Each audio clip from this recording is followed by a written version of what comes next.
बड़ा मंत्रालय मिला है उनके पार्टी को, और ना चंद्रा बाबू को बड़ा मंत्रालय। रेलवे मांगते थे, लोकसभा का स्पीकर मांग रहे थे, कोई बोल रहा है अब फाइनेंस मिनिस्ट्री मांग रहे हैं। क्या मिला क्या? आप देखिए ना, आप मुझे बताइए उनके पोर्टफोलियो क्या है। भारतीय राजनीति का मैदान हमेशा ही घटनाओं से भरा रहता है और जब बात लोकसभा स्पीकर की चुनाव की आती है तो ये राजनीतिक परिदृश्य और भी रोचक हो जाता है।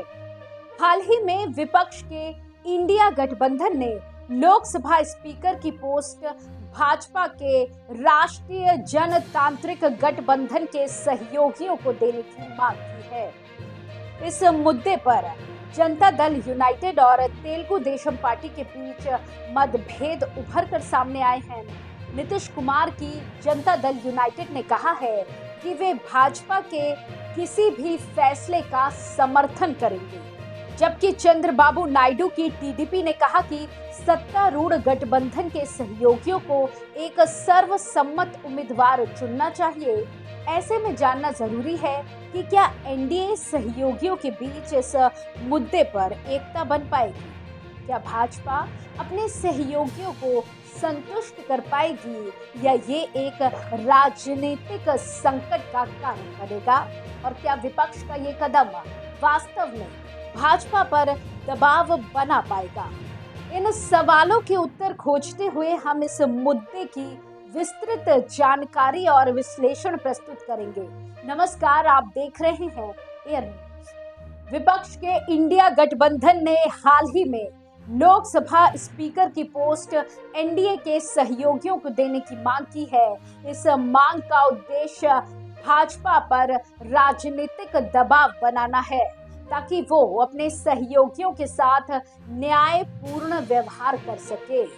विपक्ष का यह भी दावा है कि यदि भाजपा स्पीकर की पोस्ट अपने पास रखती है तो वो अपने सहयोगियों के सांसदों को खरीदने का प्रयास कर सकती है।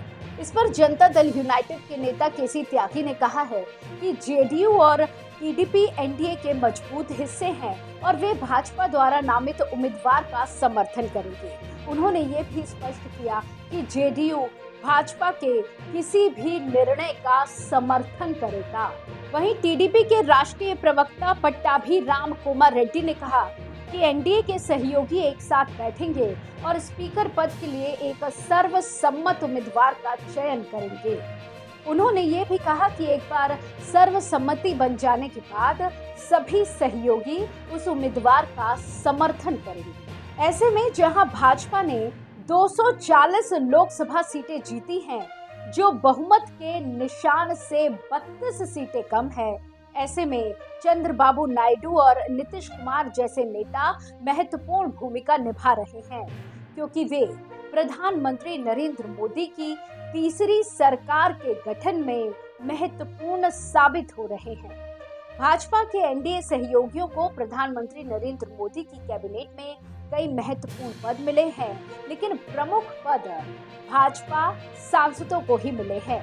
इससे कई इंडिया गठबंधन के नेताओं ने आरोप लगाया है कि भाजपा ने अपने सहयोगियों को सिर्फ सांत्वना देने के लिए पद दिए हैं। जैसे कांग्रेस के वरिष्ठ नेता अशोक गहलोत ने आरोप लगाया है कि यदि भाजपा स्पीकर की पोस्ट अपने पास रखती है तो वो जेडीयू और टीडीपी के सांसदों को खरीदने का प्रयास कर सकती है। गहलोत ने कहा कि यदि भाजपा भविष्य में कुछ भी अलोकतांत्रिक करने का इरादा नहीं रखती तो उसे स्पीकर की पोस्ट अपने सहयोगियों को देनी चाहिए। आपको बता दें कि एनडीए के सहयोगियों के बीच इस मुद्दे पर उभरे मतभेद ये दर्शाते हैं कि गठबंधन में सब कुछ ठीक नहीं है। जेडीयू और टीडीपी के बीच इस विषय पर भिन्न दृष्टिकोण ये संकेत देता है कि भाजपा को अपने सहयोगियों को एकजुट रखने के लिए कठिन प्रयास करना पड़ेगा। विपक्ष की ये मांग और भाजपा पर लगाए गए आरोप निश्चित रूप से भाजपा पर दबाव बना रहे हैं। ये देखना दिलचस्प होगा कि भाजपा इस दबाव का सामना कैसे करती है और अपने सहयोगियों को संतुष्ट कैसे करती है। यदि भाजपा अपने सहयोगियों के साथ एक सर्वसम्मत उम्मीदवार चुनने में सफल होती है तो ये उनके लिए एक बड़ी राजनीतिक जीत होगी। लेकिन यदि ऐसा नहीं होता है तो ये गठबंधन के दरारों का संकेत हो सकता है, जो भविष्य में भाजपा के लिए समस्याएं खड़ी कर सकता है। आपको बता दें कि लोकसभा स्पीकर का पद भारतीय लोकतंत्र में अत्यंत महत्वपूर्ण है। स्पीकर सदन की कार्यवाही को संचालित करता है और विधायिका की कार्यवाही में निष्पक्षता सुनिश्चित करता है। स्पीकर का चयन इसलिए भी महत्वपूर्ण है क्योंकि ये सदन की विभिन्न समितियों के गठन और संचालन में भी महत्वपूर्ण भूमिका निभाता है। ऐसे में स्पीकर के चुनाव का राजनीतिक प्रभाव काफी बड़ा हो सकता है। ये न केवल सत्तारूढ़ पार्टी की ताकत को दर्शाता है, बल्कि ये भी संकेत देता है कि गठबंधन कितना मजबूत है। एक सर्वसम्मत उम्मीदवार का चयन गठबंधन की एकता को दर्शाता है, जबकि असहमति गठबंधन में दरारों का संकेत हो सकती है।